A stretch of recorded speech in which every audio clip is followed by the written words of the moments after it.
از الله متعال طلب دعا بکو که الله از تو، از زندگیت، از اعضایت، از وجودت خدمت دین بگیره.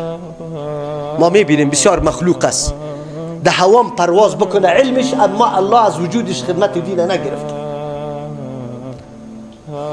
نگرفته، در خدمت طاغوتا قرار گرفته، در خدمت او مردم قرار گرفته که اولین دشمن دین هستند. خدمت دین از پیش نگرفته. انسان باید بترسه، از الله متعال سوال بکنه که یا الله عمر مرا، وقت مرا ضایع تیر نکنی، در خدمت دین تو قرار بده.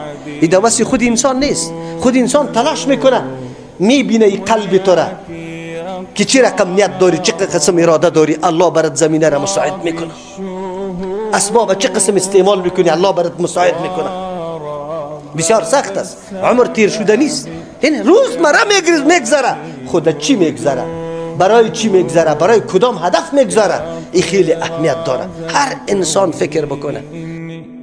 عاشق مستهام مغرام والمدح فن يا بدر التمام.